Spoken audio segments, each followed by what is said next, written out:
Avec ou sans masque, seul ou en famille, carte d'électeur ou d'identité en main, dans ces bureaux de vote du nord de Nantes, on a fait la queue ce matin pour déposer son bulletin dans l'urne. C'est mon devoir de citoyenne, tout simplement. Et puis, voilà, c'est la France, donc je suis fière d'être française, donc je viens. J'ai entendu dire qu'il y avait pas mal d'abstention, donc que ça pouvait être intéressant de venir, même si je ne suis pas certain que le résultat du vote ait une quelconque influence sur ce qui se passera ensuite. Si je ne viens pas voter, je ne pourrais pas dire que je suis contre les mesures qui ont été mises en place. Il y a 5 ans, la participation avait été bonne dans ces bureaux, parmi les plus élevés de la ville.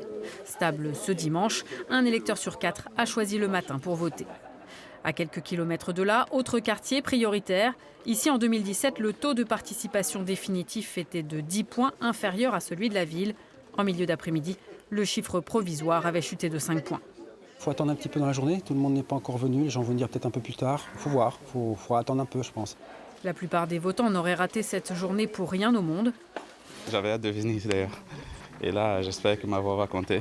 Pour tout ce qui est maire, municipal et tout, je ne m'y intéresse pas forcément. Ça a peut-être moins d'impact sur ma vie quotidienne, je pense. Mais du coup, présidentielle, c'est beaucoup plus important. D'autres se sont décidés au dernier moment. Hier, j'ai parlé avec des amis, on était 5 indécis, et pas sûrs d'aller voter, et 2 personnes qui étaient sûres d'aller voter. Ils ne croient pas aux candidats, ils ne croient pas au discours qu'ils ont. Voilà. Dans la plupart des bureaux de la région, les jeux sont faits. À Nantes, ils fermeront dans moins d'1 heure.